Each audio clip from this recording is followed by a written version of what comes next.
आशुतोष सिंह जी का प्रश्न है, भैया क्या माला करके थकान होना सही है? अक्सर लोग शिकायत करते हैं, जबकि माला करके तो थकान उतरनी चाहिए, तो किस कारण थकान होती है? हाँ, बहुत सुंदर प्रश्न है। माला करके थकान इसलिए होती है क्योंकि हम उसे एज अ कर्तव्य लेते हैं। हमें कर्तव्य करना है किससे? हमें हमारे गुरुजी ने बता दिया है कि भाई तुम्हें 4 माला करना ही करना है। जहाँ पे कर्तव्य वाली बात आ जाती है ना, जैसे हम कंपनीज में जाते हैं, बॉस ने कह दिया भाई तुम्हें इतने से बजे इतने बजे तक काम करना है, उसमें थकान होती है। जहाँ पे प्रेम आ जाता है, जैसे अपनी कंपनी से हमें प्रेम हो गया है, हमें ये काम करना है। जैसे आप ये देखिए, हमारे बच्चे का जब बर्थडे होता है, आप कभी नोटिस कीजिएगा, आप सारे काम करने करेंगे, दौड़ दौड़ के इधर उधर के सारे काम दौड़ दौड़ के करेंगे। और यही अगर किसी अन्य के बच्चे का बर्थडे हो, तो आपको अगर पैसे भी दिए जाए ना, तब पर भी आपको थकान महसूस होगी, अरे यार फालतू में वहां दौड़ना पड़ रहा है, वहां दौड़ना पड़ रहा है। ये क्यों होता है? क्योंकि उससे प्रेम नहीं है अभी आपका। तो माला में प्रेम जब तक नहीं आएगा, और माला में प्रेम कैसे आएगा? जब तक आप रूप ध्यान नहीं करेंगे। ये माला करनी क्यों है, कैसे करनी है, वो प्रोसेस क्या है, वो विधि क्या है, जब तक ये विधियों का हमें ज्ञान नहीं होगा, तब तक हम माला जो करते हैं ना, उसमें हमें एक बोरियत महसूस होगी। एक होगा कि अरे बस जल्दी जल्दी करें, 4 पूरा करना है, हरे राम हरे कृष्ण हरे राम, बस 4 पूरा करना है।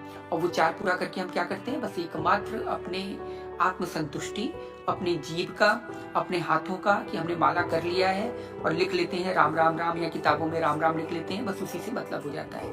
ये आत्मसंतुष्टि, मतलब आत्मसंतुष्टि क्या, जिसे बोलते हैं आत्म आभास, जिसे बोलते हैं आत्मसंतुष्टि का आभास होता है मात्र, और संतुष्टि होती ही नहीं है। तो जब तक माला से, या जिसके निमित्त हम माला कर रहे हैं, भगवान के लिए हम कर रहे हैं ना माला, तो भगवान में जब तक हमें प्रेम नहीं आएगा, जब तक उनके गुणानुवाद में प्रेम नहीं आएगा, जब तक हृदय से प्रेम नहीं निकलेगा, तब तक हमें बोरियत महसूस होगी और थकान होगी।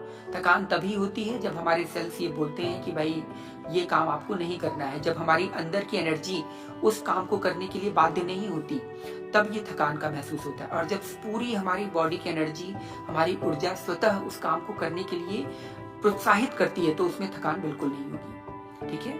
अब जैसे अगर आपको दे दिया जाए बैंक में जॉब करने को, हाँ भाई कैशियर दिन भर बैठा है, नोट गिन रहा है, ऐसे ऐसे करके, ठीक है, और यही काम आपको जब आपके घर में ऐसे ही अचानक से नोटों का बंडल दे दिया जाए कि ये आपका पैसा है, तो आप ऐसे पूरे दिन भर गिनते रहेंगे, हाँ, पूरी रात गुजर जाएगी, आपकी आंखों में नींद नहीं आएगी। क्यों? क्योंकि उससे आपका प्रेम हो गया है, संबंध स्थापित हो गया ना आपका, कि ये मेरा पैसा है। अभी तक क्या था? बैंक में भी आप पैसे गिन रहे थे, लेकिन वहां क्या था? वहां पैसा था वो बैंक का, आपका उससे कोई संबंध नहीं था। आप चाहे कितना गिन लें, कितना करोड़ों की संपत्ति, अरबों की संपत्ति बैंक में आ जाए, आपको उससे कोई मतलब नहीं। आपको जितनी सैलरी फिक्स है कि भाई 90,000 आपको मिलेंगे, तो 90,000 मंथ की लास्ट में आपको मिल जाएंगे। लेकिन यहाँ क्या है? यहाँ पे आपके अरबों रुपए आपके हो गए, तो यहाँ पे आपका प्रेम जागृत हो गया। इसी तरह जब हम माला करें, तो भगवान का रूप ध्यान बना करके, जब हम ले रहे हैं नाम गोविंद, गोविंद का मतलब क्या होता है? जो संपूर्ण हृदयों में, संपूर्ण इंद्रियों में वास करने वाले, और संपूर्ण चराचर में व्याप्त होने वाले, सबके विंद हैं भगवान, जो सबका विंद करते हैं, मतलब सबको जानते हैं, सबके अंतर्यामी हैं। ऐसे भगवान गोविंद का हम स्मरण कर रहे हैं, नाम ले रहे हैं, तब देखो अपने आप हृदय में वो भगवान के लिए प्रेम, आतुरता, व्याकुलता सब पैदा होगी, और माला करने में आनंद आएगा। फिर तो आप घंटों घंटों लगे रहेंगे एक ही अवस्था में, बस आनंद से परिपूर्ण होकर के समाधि लग जाएगी आपकी। लेकिन वो अवस्था कहाँ आती है? लोग तो बस करवा रहे हैं, माला करो, जल्दी करो, ऐसे करो, 4 करनी है तुम्हें, 10 मिनट में 4 करनी है। अब वो बंदा टाइम देख रहा है कि 10 मिनट में 4 माला हमें करनी है, तो उद्देश्य तो खत्म हो गया, उसको बस करना है, मशीन की तरह काम कर रहा है, रोबोट की तरह, तो उस माला का कोई अर्थ नहीं।